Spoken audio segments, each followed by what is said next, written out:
오늘 주시는 하나님의 말씀은 로마서 3장 19절에서 31절까지의 말씀입니다. 로마서 3장 19절에서 31절 우리 한 절씩 교독하고 31절은 마지막 31절은 함께 봉독합니다. 19절입니다. 우리가 알거니와 무릇 율법이 말하는 바는 율법 아래에 있는 자들에게 말하는 것이니 이는 모든 입을 막고 온 세상으로 하나님의 심판 아래에 있게 하려 함이라.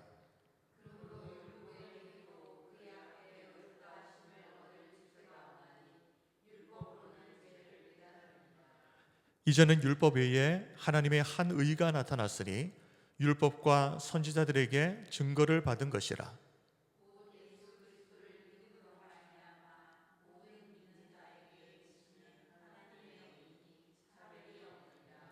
모든 사람이 죄를 범하였음에 하나님의 영광에 이르지 못하더니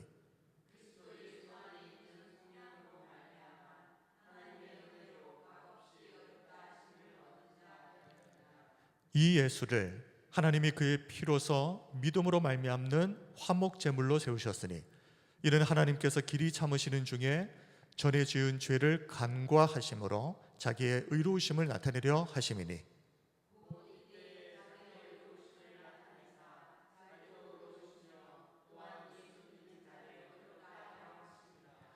그런즉 자랑할 데가 어디 있느냐?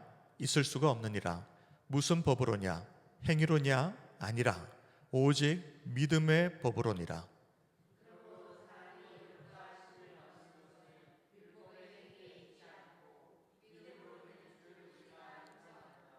하나님은 다만 유대인의 하나님이시냐? 또한 이방인의 하나님은 아니시냐? 진실로 이방인의 하나님도 되시느니라.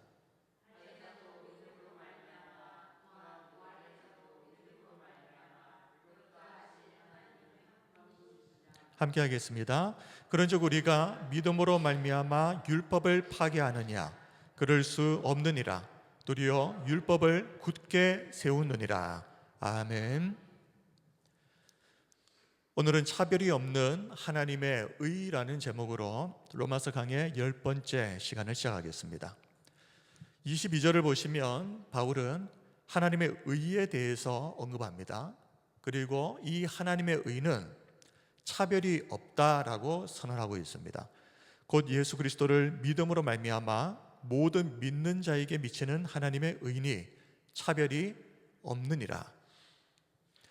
오늘은 하나님의 의가 무엇을 말하는 것인지, 그리고 그 하나님의 의가 차별이 없다는 것은 어떤 의미인지 이 두 가지에 대해서 중점적으로 살펴보려고 합니다. 자, 먼저 오늘 본문에서 바울이 말하는 하나님의 의, 이 하나님의 의는 무엇을 말하는 것이겠습니까? 죄에 대해서는 반드시 심판하셔야 하는 하나님의 의로우신 속성. 그런데 이것이 끝이 아닙니다.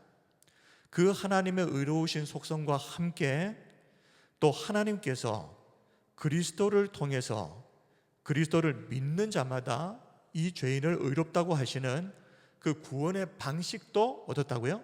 의롭다.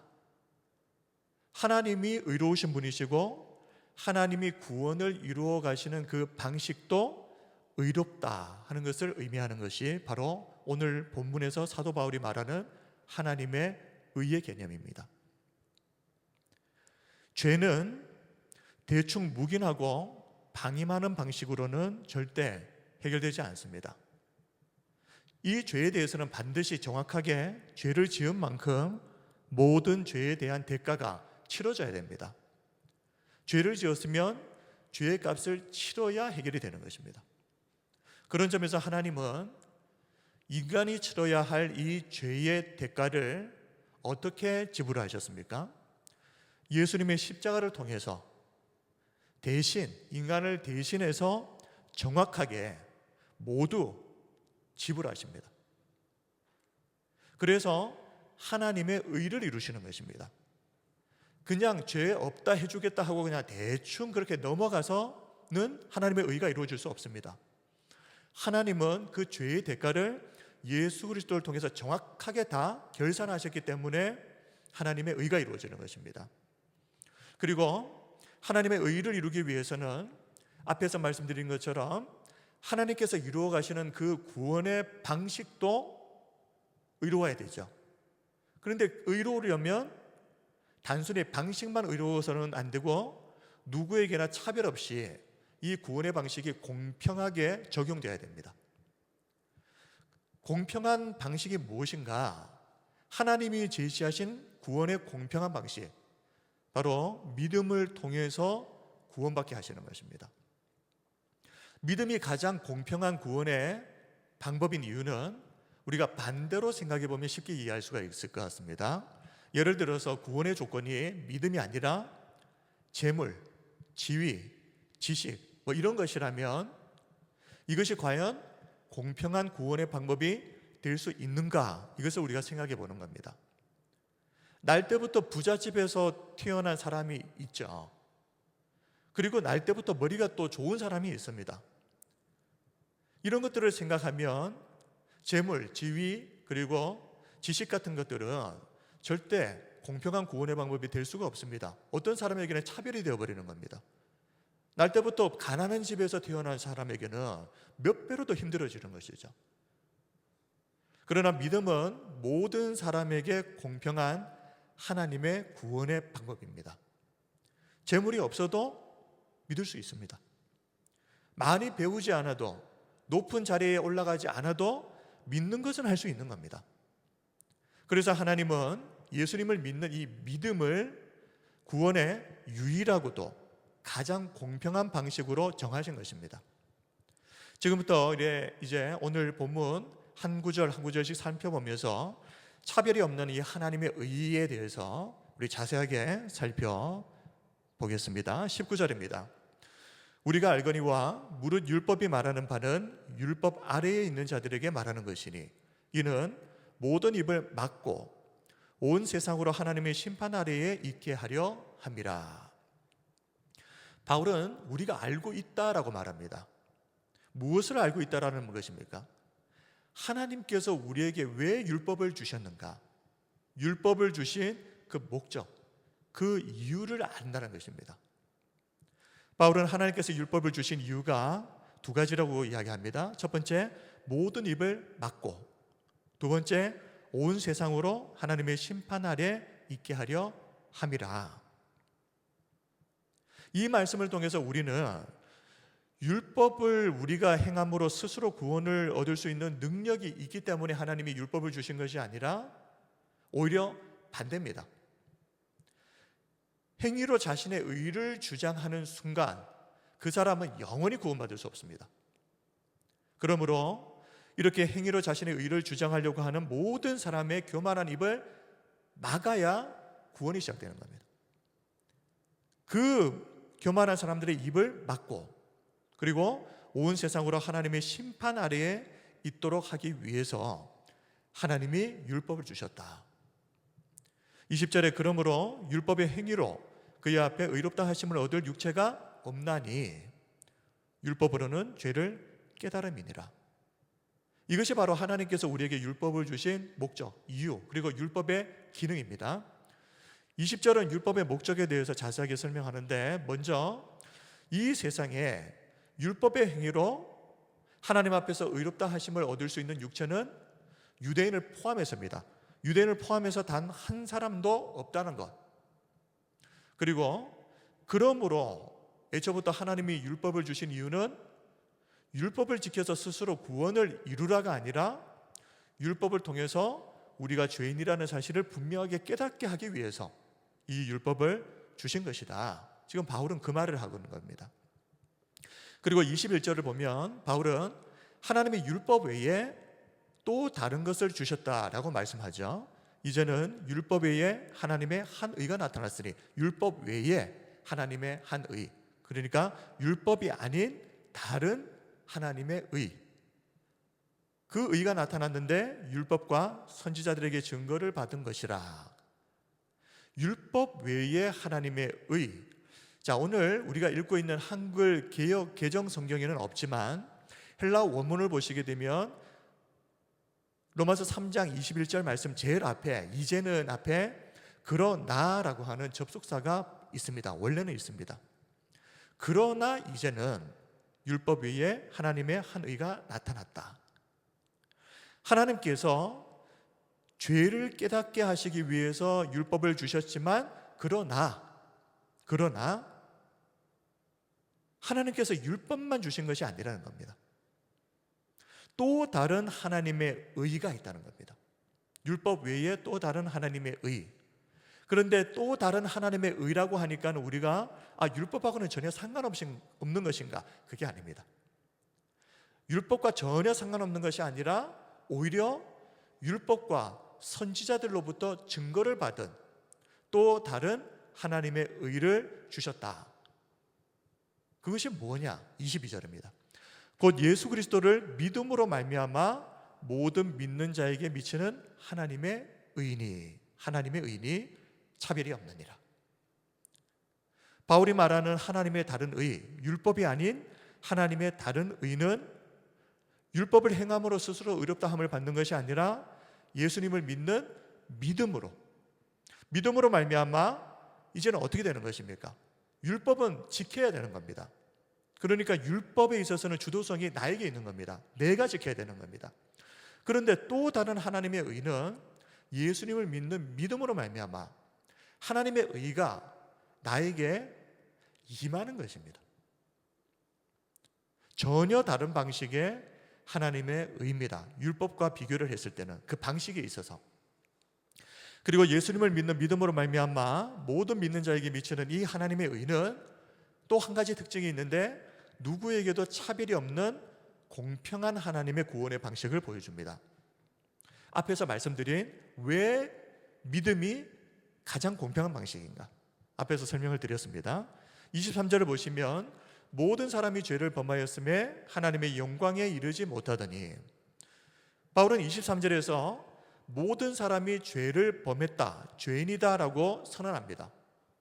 유대인이든 이방인이든 상관없이 모든 사람은 하나님 앞에서 죄인에 불과하다라는 것을 분명히 합니다. 그리고 이 죄로 인해서 모든 사람들은 하나님의 영광에 이르지 못하는 결과를 낳게 되었다라고 말합니다. 자, 죄의 결과는 하나님의 영광을 상실해버리는 것. 여기서 말하는 이 하나님의 영광은 아담과 하와가 범죄하기 전을 한번 생각해 보십시오. 죄를 짓기 전에 아담과 하와는 에덴 동산에서 날마다 하나님의 영광을 누렸습니다. 하나님과 함께함으로 그들에게 주어졌던 모든 복된 삶들. 그런데 범죄함으로 말미암아 그 죄의 결과로 이전에 죄 짓기 전에 누렸던 하나님의 영광, 그리고 그 영광 안에서 누렸던 그 모든 복을 다 상실해버렸다, 다 잃어버렸다. 이것이 죄의 결과다. 그렇다면 잃어버린 하나님의 영광을 다시 회복하는 유일한 방법이 무엇이라는 것입니까? 이 모든 것들이 무엇 때문에 발생했습니까? 죄 때문에 발생한 것 아닙니까? 그러므로 죄로 인해서 잃어버린 하나님의 영광을 다시 회복할 수 있는 방법도 이 죄 문제를 해결하면 되는 겁니다. 하나님으로부터 율법을 받은 유대인들은 율법을 통해서 어떻게 했어야 됩니까? 내가 죄인이구나 하는 것을 깨닫고 하나님의 은혜를 구했어야 되죠. 그런데 반대로 오히려 이 유대인들은 율법을 행해서 자기의 의로, 자신의 행함으로 구원을 받으려고 했습니다. 그러니 하나님이 율법을 주신 본래의 목적, 의도를 완전히 잘못 이해한 것이죠.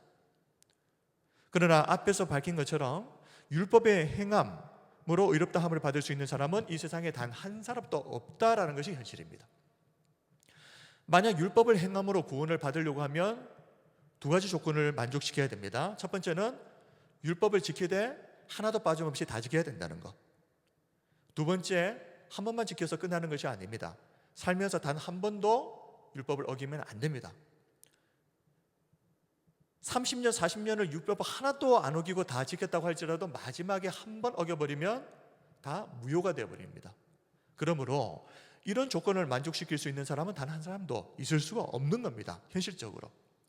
그래서 하나님은 이 율법의 행위로는 스스로 구원을 이룰 수가 없기 때문에 예수 그리스도 안에 있는 속량으로 말미암아 하나님의 은혜로 값없이 구원을 얻게 하셨다. 24절입니다. 그리스도 예수 안에 있는 속량으로 말미암아 하나님의 은혜로 값없이 의롭다 하심을 얻은 자 되었느니라. 자, 속량, 아포리트로시스, 이 말은 이 두 단어의 합성어입니다. 아포, 뭐뭐로부터, 리트론, 대가, 몸값. 그러니까 값을 지불하고 해방시키다, 몸값을 주어서 풀어주다라는 의미가 속량이라고 하는 이 단어의 의미입니다. 즉 하나님은 대충 인간의 죄를 그냥 없는 걸로 치자, 그렇게 묵인하고 방조하고 넘어가신 것이 아니라 하나님은 의로우신 분이시기 때문에 속량입니다. 어떻게 속량하셨습니까? 온 인류의 죄를, 그 죄의 대가를 지불하기 위해서는, 속량하시기 위해서는 온 세상보다 더 크신 창조주입니다. 창조주. 창조주이신 예수 그리스도의 생명을 인간의 죄값으로 대신 치르게 하신 것, 이것이 속량. 그래서 이 속량의 대가로 우리를 죄에서 해방시키시고 동시에 하나님의 의를 이루시는 겁니다. 왜냐하면 정확하게, 아니 그 이상으로 값을 치르셨기 때문에 하나님의 의가 이 구원 사역을 통해서 이루어지게 되는 겁니다. 25절에서 바울은 예수님의 십자가의 죽으심이 하나님과의 이 깨어져 버린 관계를 회복하기 위한 화목 제물의 의미를 가지고 있다라고 이야기하는데요. 25절입니다. 이 예수를 하나님이 그의 피로서 믿음으로 말미암는 화목 제물로 세우셨으니, 화목 제물로 세우셨으니, 이는 왜 그렇습니까? 하나님께서 길이 참으시는 중에 전에 지은 죄를 간과하심으로 자기의 의로우심을 나타내려 하심이니. 구약 성경에서 화목 제물은 왜 드릴까요? 인간의 죄로 인해서 깨어져 버린 하나님과의 관계를 회복시키기 위해서 드리는 제사 방법입니다. 제사입니다. 소와 양과 염소와 같은 동물을 죽여서 피를 흘려 드리는 제사입니다. 그런데 동물의 피를 흘려서 드리는 이 화목제물은 죄의 문제를 근본적으로 해결하지는 못합니다. 일시적으로만 효과가 있습니다. 그래서 대속죄일이 지나고 그 다음 해가 되면 또 대속죄일에 또 짐승을 잡아야 되는 겁니다. 일시적으로 효과가 있는데 계속 반복해서 드려야 되는 것이죠. 그런데 일시적으로 효과가 있다라고 하는 것의 의미가 무엇인지를 오늘 이 본문을 통해서 우리가 좀 정확하게 이해를 해야 됩니다. 그러면 일시적으로는 죄가 진짜 완전히 없어져 버리는 것이냐? 그런 의미가 아닙니다. 하나님은 예수님을 불완전한 동물을 대신해서 화목제물이 되게 하셨는데, 예수님을 통해서 죄인인 인간이 하나님과 영원하고도 온전한 화목을 이루게 되는 것입니다. 자, 그렇다면 이 내용, 조금 전에 말씀드린 그 내용을 이제 살펴볼 텐데요. 예수님이 오시기 전에는 그러면 어떻게 해야 됩니까? 예수님이 오셔서 온전한 화목제물이 되셔서 이제는 더 이상 화목 제사를 드릴 필요가 없도록 완전한 하나님과의 관계가 회복됨이 이루어졌는데, 예수님이 오시기 전에 지은 죄를 간과하셨다라는 말이 나옵니다. 이것이 동물을 통해서 드렸던 화목 제물의 의미와 연결이 되는 겁니다. 간과하셨다. 이 간과는 헬라어로 파레신은 넘겨두다, 지나쳐버리다, 용납하다, 이런 의미를 가지고 있습니다. 자, 그런데 이 말씀은요, 하나님이 죄를 그냥 대충 무시하고 못 본 채 하셨다 하는 그런 의미가 아닙니다. 예수님께서 오셔서 최종적으로 그 구원을 완성하시기 전까지, 그 전까지 우리의 죄에 대한 심판을 일시적으로 보류하셨다 하는 의미입니다. 즉 구약시대에는 짐승을 화목제물로 삼아서 제사를 드림으로 어떻게 됐다는 겁니까? 일시적으로 그 죄를 유보시킨 겁니다. 보류시킨 겁니다. 완전히 그냥 해결이 되었다, 일시적으로라도, 그 의미가 아닌 것이죠. 해결이 된 게 아니라 그 피를 통해서 잠시 유보를 한 겁니다. 심판을. 그런데 예수님이 오셔서 이제 십자가를 지심으로 하나님께서 그동안 예수님이 오시기 전까지 유보해 두셨던 그 모든 죄에 대한 심판, 그것을 단번에 해결할 수 있는 길이 예수님을 통해서 열렸다, 이 말입니다. 정리하면 의로우신 하나님은 예수님을 이 땅에 보내시기 전에도 인간의 죄를 그냥 대충 짐승의 피 몇 방울 보시면서 그냥 덮고 방임하신 것이 아니다. 그게 아니라 예수님이 오실 때까지 그 심판을 그 짐승의 피를 통해서 보류하고 유예하심으로 분명히 구약시대에도 하나님은 그 죄에 대해서 정확하게 짚고 계셨다는 말입니다. 그래야 하나님이 의로우신 하나님이 되실 수 있기 때문에, 이것이 우리 말하는 하나님의 의입니다. 완전한 하나님의 의. 바울은 26절에서 구약시대의 죄에 대한 심판을 유예, 보류하신 하나님께서 이제는 드디어 예수님을 이 땅에 보내셔서 이 십자가 복음을 통해서 하나님의 의로우심을 이제 나타내실 뿐만 아니라 또한 예수 믿는 자를 의롭게 하셨다. 26절입니다. 곧 이때에 자신의 의로우심을 나타내사 자기도 의로우시며, 자기도 의로우시며 하나님이 의로우시고, 그리고 또한 예수 믿는 자를 의롭다 하려 하심이라. 이 하나님께서 우리를 구원하시기 위해서 행하신, 계획하시고 이루신 이 모든 구원 사역을 보시게 되면 여기에서 한 가지 특징이 있습니다. 사람이 한 것은 하나도 없다는 것입니다. 처음부터 끝까지 하나님께서 전적으로 모든 것들을 주도적으로 행하신 하나님의 구원 사역입니다. 그러므로 사람은 하나님께서 처음부터 끝까지 전적으로 행하신 이 일에 대해서 내가 뭘 했다라고 어떤 자랑도 할 수 없게 되는 겁니다. 27절, 그런즉 자랑할 때가 어디냐, 있을 수가 없느니라. 무릇 법으로냐 행위로냐 아니라 오직 믿음의 법으로니라. 앞에서 율법을 잘못 이해해버리게 되면 구원의 길이 막힌다라고 말씀드렸습니다. 하나님께서 율법을 주신 목적은 우리가 죄인이라고 하는 것을 깨닫게 하기 위해서 주셨는데, 유대인들은 어떻게 했다고 그랬습니까? 죄인이라는 것을 깨닫는 용도로 사용한 것이 아니라 내가 그 율법을 지켜서 내 스스로 내 행함으로 구원을 받아보겠다. 그래서 그들에게 구원의 길이 막혀버린 겁니다. 그런데 처음부터 끝까지 전적으로 하나님이 모든 구원의 사역을 하나님이 다 하셨기 때문에 어떤 사람도 그 구원에 단 1%의 자기 공로도 얹을 수가 없게 하신 것은 그래야만 구원이 임하기 때문입니다. 만약 단 1%라도 내 공로를 그 구원 사역에, 하나님의 구원 사역에 포함시키려고 하면 이게 유대인들이 율법을 잘못 오해하고 율법을 행함으로 구원받으려고 했던 것과 똑같은 일을 반복하는 겁니다. 그래서 어떤 자랑도 할 수 없도록 하나님이 만드신 겁니다. 하나님이 다 하심으로. 예수님이 오시기 전 오래 참고 그 심판을, 그 짐승들의 피를 보시면서 뒤로 유예하신 분도 하나님이 하신 것이고, 예수님을 이 땅에 보내주셔서 구원을 완성하신 분도 하나님이십니다. 어떤 사람도 구원에 있어서 자신의 의나 자신의 행위를 자랑할 수가 없는 것입니다. 그런데 이 사실을 정확하게 깨닫고 인정해야 구원이 시작됩니다. 그렇다면 사람이 죄의 문제를 해결하고 의롭게 되기 위해서, 구원받기 위해서 사람이 할 수 있는 유일한 일이 무엇이냐? 하나밖에 없는 거죠. 하나님이 이미 행하신 일들을 믿는 겁니다. 그것밖에 없습니다.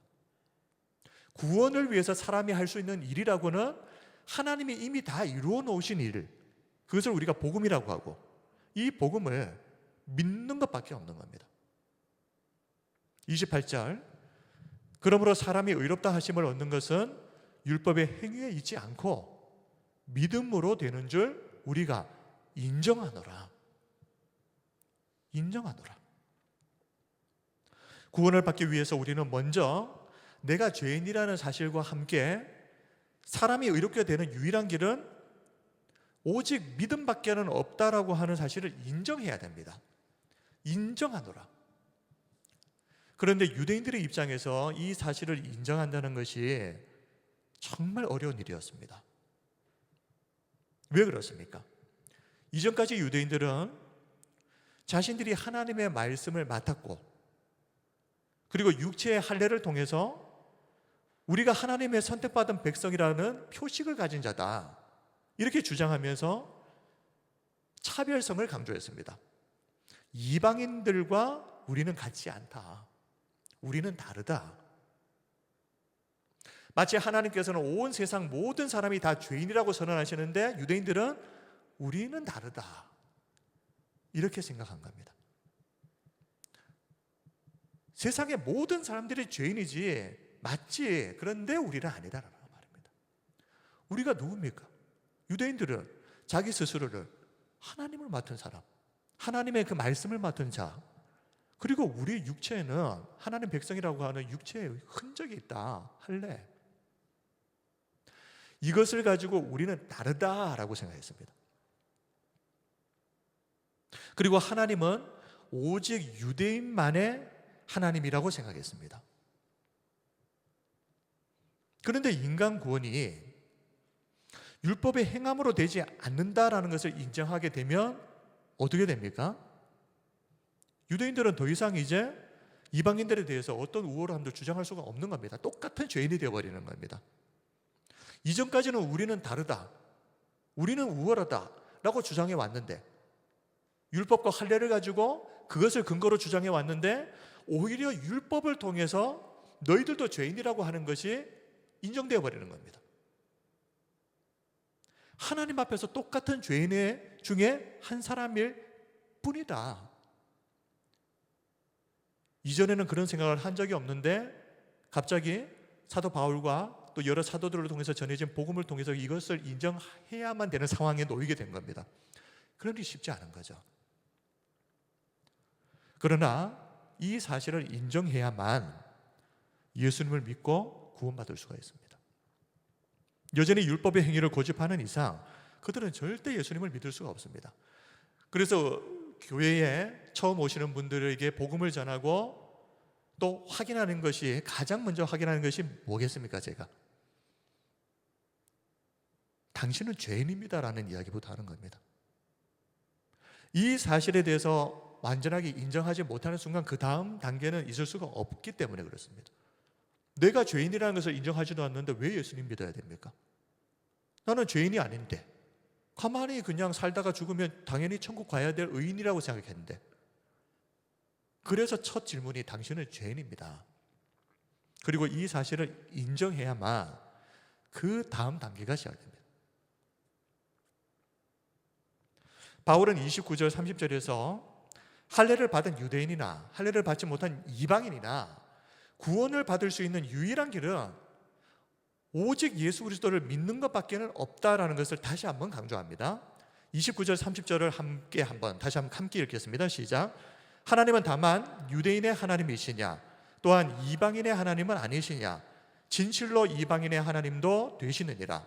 할례자도 믿음으로 말미암아, 또한 무할례자도 믿음으로 말미암아 의롭다 하실 하나님은 한 분이시니라. 아멘.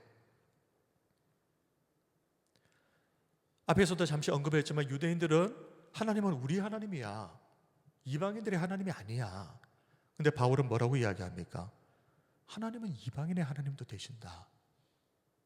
지금 이방인을 구원하시는 그 하나님도 너희들이 믿는 그 하나님과 똑같은 한 분 하나님이시다. 그런데 그 하나님이 어떻게 우리를 구원하시느냐? 할례를 받은 너희도 예수 그리스도를 믿음으로 말미암아, 할례를 받지 못한 이방인들도 예수 그리스도를 믿음으로 말미암아 그 믿음으로 의롭다 하시는데, 그 하나님이 유대인 너희들이 믿는 하나님이나 이방인들이 믿는 하나님이나 똑같은 하나님이다. 그렇다면 바울의 이 말이 구원을 믿음으로 받는 것이고 율법을 행함으로는 구원을 받을 수가 없으니까, 그러면 율법은 필요가 없다라는 말이겠습니까? 그게 아닙니다. 31절, 그런즉 우리가 믿음으로 말미암아 율법을 파기하느냐? 우리가 믿음을 이야기하는데 그러면 율법은 필요 없다라는 말을 우리가 하고 있는 것이냐? 그럴 수 없느니라. 도리어 율법을 굳게 세우느니라. 자, 오늘 우리는 왜 율법을 행함으로 구원을 받지 못한다라고 말하는, 오직 믿음으로만 구원을 받는다고 말하는 이 복음이 어떻게 해서 율법을 굳게 세우게 되는지, 이 부분에 대해서 우리가 정확하게 이해해야 되겠습니다. 바울은 오히려 믿음으로 말미암아 구원받는 것이 율법을 굳게 세우는 것이다. 왜 그렇게 했습니까? 마태복음 5장 17절에서 예수님도 나는 율법을 폐하러 온 것이 아니라 율법을 완전하게 하러 왔다라고 말씀하셨습니다. 많은 유대인들이 그때 당시 예수님을 율법 폐기론자라고 오해했던 데에는 몇 가지 이유가 있었죠. 일단 유대인들이 볼 때 이 예수님의 가르침이 들어보니까요, 그동안 유대인들이 따라왔던 전통적인 성경에 대한 해석과는 달랐기 때문입니다. 그리고 예수님은 안식일에 미리삭을 잘라 먹은 제자들을 야단치신 게 아니라 오히려 대변해 주시고, 안식일에 병자를 고치시고, 죄인들과 함께 교제하시고, 이런 모습을 보면서 유대인들이 보았을 때 예수님은 율법의 규율을 무시하고 무너뜨리는 분처럼 딱 보일 수밖에 없는 겁니다. 그런데 그런 사람들을 향해서 예수님은 나는 율법을 폐기하러 온 것이 아니다. 오히려 나는 율법을 완전하게 하기 위해서 왔다라고 말씀하시는데, 자, 이 말씀의 의미를 우리가 정확하게 알기 위해서는 계속 반복하지만 율법의 원래 기능, 하나님께서 율법을 왜 주셨는지, 그 원래의 목적이 무엇인지를 정확하게 알면 이 부분이 그냥 해결이 되어버립니다. 율법은 우리가 죄인이라는 사실을 깨닫게 하고, 우리의 힘으로는 율법을 온전히 지킬 수 없음을 인정하게 만드셔서 결국에는 우리를 예수 그리스도께로 인도하는 그 기능을 합니다. 자, 그렇다면 한번 생각해 보십시오. 우리가 율법을 통해서 어떻게 되었습니까? 두 가지죠. 내가 죄인이라고 하는 사실을 깨닫고 인정하게 됐습니다. 그리고 율법을 통해서 두 번째, 내 행위로는 구원을 받을 수가 없구나. 그래서 예수님께로 가게 되었습니다. 그렇다면 이것은 믿음으로 구원을 받는다라고 하는 이 복음은 율법을 파괴하는 것이 아니라 도리어 율법의 원래 목적을 이루는 것이 되는 겁니다. 반대로 율법을 행함으로 구원을 받으려고 하면 계속해서 율법의 원래 목적을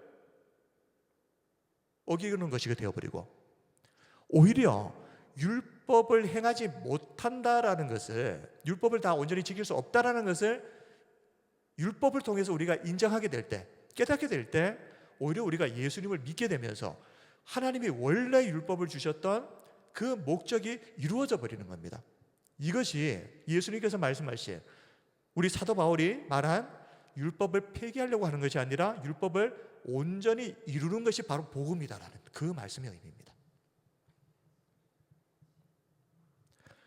바울이 이 점에 대해서 정확하게 짚고 넘어가야 했던 이유는, 예수님이 그러셨던 것처럼 바울도 오직 예수님을 믿는 믿음으로 말미암아 구원을 받는다라는 이 복음을 전하면서 유대인들로부터 종종 바울 저 사람 율법 폐기론자라는 오해를 받았기 때문입니다. 사도행전 18장 13절을 보면 말하되 이 사람이 율법을 어기면서, 자, 이 사람이 누굽니까? 바울입니다. 바울이 율법을 어기면서 하나님을 경외하라고 사람들을 권한다. 바울이 이런다는 겁니다. 사람들이 말하는 겁니다. 바울이 고린도에서 유대인들에 의해서 총독 갈리오에게 고발당했을 때 유대인들이 바울에 대해서 내세웠던 주장이 바로 이것입니다. 저 바울은 율법 폐기론자다, 율법 무용론자다. 그리고 사도행전 21장 20절을 보면 예루살렘 교회 안에서도 바울에 대해서 바울은 혹시 율법 폐기론자가 아닌가 하는 오해를 하는 사람들이 있었습니다. 어디에서요? 예루살렘 교회 안에서, 성도들 가운데. 바울이 로마로 가기 전 예루살렘을 방문합니다. 그때 야고보와 장로들을 만나게 되는데, 이 야고보와 장로들이 바울로부터 그동안 하나님이 이방인들에게 얼마나 놀라운 구원의 복음의 역사를 이루셨는지에 대해서 듣고 난 후에 하나님께 영광을 돌렸습니다. 그런데 바울에게 한 가지 조심스럽게 당부를 하는데, 그 내용이 지금 유대인들 가운데 수만 명이 예수님을 믿고 기독교로 개종했다는 겁니다. 그런데 예수님을 믿고 기독교로 개종한 이 유대인들은 지금도 여전히 율법을 지키는 것에 열심히 있는 사람들이다. 그 말씀이 사도행전 21장 20절입니다. 그들이 듣고 하나님께 영광을 돌리고, 왜 영광을 돌렸습니까? 바울을 통해서 이방인들에게 하나님의 복음이 전해진 그 보고를 듣고 하나님께 영광을 돌린 겁니다. 그리고 바울더러 이르되, 형제여, 그대도 보는 바에 유대인 중에 믿는 자 수만 명이 있으니 다 율법의 열성을 가진 자라. 예수님을 믿고 기독교인이 되었는데도 이 유대인들은 여전히 율법을 중요하게 생각하고 있는 겁니다. 자, 이런 사람들이 볼 때, 예루살렘 교회 성도이긴 하지만 이런 사람들이 볼 때 바울은 어떤 사람처럼 보였겠습니까?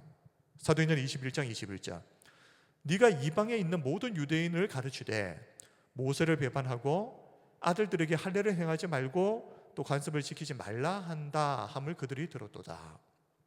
오해죠. 오해입니다, 이거. 그런데 바울이 전한 복음에 대해서 잘못 오해를 해버리게 되니까 바울을 율법을 무시하는 율법 폐기론자로 이렇게 여겼던 겁니다. 그래서 야고보와 장로들은 바울이 이런 오해를 받아서 누구에게요? 예루살렘 교회에 있는 기독교인이지만 아직도 율법을 중요하게 생각하는 이 유대인 그리스도인들, 이 사람들에게 공격을 받을 수가 있다는 겁니다. 이 오해로 인해서. 그러니까 조심해야 한다 하고 조언을 한 겁니다. 실제로 바울이 예루살렘에 온 지 한 7일 정도가 되었을 때 이 야고보와 장로들이 우려했던 일이 발생을 해버립니다. 바울이 성전뜰에 있는 것을 유대인들이 보고 바울에 대해서 소리치면서 바울을 붙잡아서 성전 밖으로 끌어내는데요, 그때에 이 바울을 끄집어내었던 유대인들이 내세웠던 주장이 무엇이었는가? 사도행전 21장 28절입니다. 외치되 이스라엘 사람들아 도우라. 이 사람은, 바울을 말합니다. 이 사람은, 바울은 각 처에서 우리 백성과 율법과 이곳을 비방하여 성전을 비방했다는 거죠. 모든 사람을 가르치는 그 자인데 또 헬라인을 데리고 성전에 들어가서 이 거룩한 곳을 더럽혔다 하니. 바울은 예루살렘 교회의 유대인 그리스도인들에게도 오해를 받고 또 다른 일반 유대인들에게도 계속해서 오해를 받아왔습니다. 어떤 오해였습니까? 바울 저 사람은 율법 폐기론자다. 율법을 무시하는 자다. 때로는 사람들이 바울이 전한 복음을 자기 마음대로 왜곡해서 때로는 바울의 복음을 듣고 그러면 믿음으로 구원받는다고 그러니까 그러면 이제 믿으면 우리의 현재, 과거, 미래의 죄까지도 다 해결이 되니까 예수님을 믿고 구원받았으면 이제 마음껏 죄를 지어도 되겠네, 악을 행해도 괜찮다는 근거로 막 사용해버리는 사람들도 등장해버립니다. 바울이 전한 복음은 그게 아닌데 엉뚱하게 오해를 해버리는 거죠. 자기 마음대로 생각해버린 겁니다. 바울은 이에 대해서 엄중하게 경고한 것이 로마서 3장 8절입니다. 또는 그러면 선을 이루기 위하여 악을 행하자 하지 않겠느냐. 어떤 이들이 이렇게 비방하여 우리가 이런 말을 한다고 하니, 자, 바울이 그렇게 가르쳤다는 겁니다. 바울은 그런 말을 한 적이 없는데 그들은 정죄받는 것이 마땅하니라. 다른 복음이 들려줘도 자기 마음대로 그 복음을 오해하고 자기 식대로 해석해서 그렇게 복음을 이용해 먹는 사람들, 이 사람들은 정죄받는 것이 마땅하다. 근데 이렇게 계속해서 이야기한 것은 바울이 이렇게도 복음을 전하고 나서 오해를 받았다는 겁니다. 바울이 전한 복음의 내용과는 상관없이 바울은 율법 폐기론자야. 율법을 무시하는 자야. 바울이 믿는 예수님이 바로 그런 사람이었잖아. 바울이 보니까 똑같다. 그리고 바울이 전한 그 복음을 보게 되면 그러면 저 말은 이제 마음껏 죄를 지어도 된다는 말이야? 무슨 그런 엉터리 같은 말이 있어? 바울이 전한 복음과는 전혀 상관없이 자기들 마음대로 해석을 해버리는 이 사람들이 그렇게 많았다. 그래서 바울은 로마서를 통해서 그게 아니다라는 것을 짚고 넘어가야 했던 겁니다.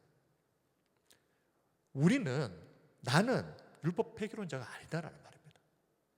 오히려 우리의 복음을 통해서 수많은 사람들이 예수님을 믿게 되었다면 이것이 바로 율법이 의도하는 목적이다. 하나님께서 이것을 위해서 율법을 주신 것이다 하는 것을 정확하게 정리를 하고 넘어가는 겁니다. 말씀을 정리하겠습니다. 오늘은 차별이 없는 하나님의 의, 이 주제에 대해서 살펴보았습니다. 오늘 말씀의 결론은 이것입니다. 하나님은 의로우신 분이기 때문에 반드시 죄인인 인간을 심판하실 수밖에 없습니다. 이것이 하나님의 속성입니다. 그런데 예수님을 이 땅에 대신 보내셔서 십자가를 지게 하심으로 인간이 치러야 할 죄의 값을 그냥 묵인하고 방조하고 덮고 넘어가신 것이 아니라 예수님을 통해서 정확하게 다 죄값을 다 대신 치렀다. 이것이 하나님의 의다. 그리고 또한 모든 사람에게 공평한 이 믿음이라고 하는 방법을 통해서 구원을 이루심으로 구원의 방식에 있어서도 하나님의 의를 이루셨다라는 것입니다. 바울은 하나님께서 율법을 통해서 모든 사람이 죄인이라는 사실을 깨닫게 하시고 예수 그리스도께로 그들을 이끄심으로 이 십자가의 복음이 율법을 폐기하는 것이 아니라 오히려 율법의 원래 목적을 이루고 완성하는 것임을 바울이 밝히면서 이렇게 예수님을 믿음으로 말미암아 하나님과의 관계가 회복되어야만 잃어버린 그 하나님의 영광을 우리가 다시 회복할 수 있다라고 말하고 있습니다. 예수님을 믿는 우리들은 이 유대인들처럼 자기 의에 빠져서 자기 의로, 자기 행함으로 구원을 이루겠다. 하나님이 이루신 그 구원의 1%, 2%라도 자꾸만 자신의 의를 추구하려고 하는 이런 또 다른 의미에서의 율법주의자가 돼서는 안 됩니다. 우리는 항상 하나님께서 우리를 위해서 행하신, 전적으로 하나님이 처음부터 끝까지 다 하나님이 행하신 이 구원의 은혜에 감사하고, 그리고 그 구원의 복음의 내용을 조금 더 의심하지 않고 믿고, 그리고 평생 겸손하게 그렇게 살아가는 저와 우리 모든 우리 창원319의 성도님들이 되시기를 주님의 이름으로 축복하고 또 기도합니다. 아멘. 이제 우리 함께 기도하겠습니다. 오늘 우리가 살펴본 것처럼 차별이 없는 하나님의 의, 하나님께서 도저히 우리 자신의 힘으로는 구원받을 수 없는 우리를 구원하시기 위해서 하나밖에 없는 독생자 예수님을 희생하심으로 그 값을 치르셨습니다. 이를 통해서 하나님의 의도 이루시고 또 우리에게 구원의 은혜도 임하게 하셨습니다. 우리들 유대인들처럼 신앙생활하면서 자꾸 내 의, 내 행함 자랑하는 또 다른 율법주의자가 되지 맙시다. 우리에게는 단 1%도 스스로 구원을 얻을 만한 능력이 없다는 것을 우리가 날마다 인정하면서 겸손하게 하나님의 복음을 믿음으로 받아들여야 됩니다. 하나님, 우리 교회에 속한 어떤 한 사람도 율법주의자가 되어서 하나님의 의 앞에서 나의 의를 자랑하는 자가 되지 않도록 겸손하게 하나님의 의를 의지하는 믿음의 사람 될 수 있도록 우리에게 은혜를 베풀어 주시옵소서. 그리고 우리 교회가 이 땅에 그 하나님의 의를 전하고 증언하는, 생명을 전하는 교회가 되게 하여 주시옵소서. 우리 성도들이 있는 그곳에 하나님의 복음이 전거되게 하옵소서. 우리의 가정이 복음으로 회복되게 하옵소서. 내가 있는 직장에 하나님의 나라가 임하게 하여 주옵소서. 우리의 인생의 수많은 문제들 하나님 앞에 가지고 나와서 우리의 영혼도 구원하신 하나님께서 우리에게 우리의 구원을 위해서 독생자 예수님까지 내어주신 하나님께서 우리에게 무엇을 주시지 않겠습니까? 오늘도 이 밤 하나님 앞에 간절히 믿음으로 기도해서 하늘의 문이 활짝 열리고 놀라운 기도 응답의 은혜가 우리 가운데 임하게 하여 주시옵소서.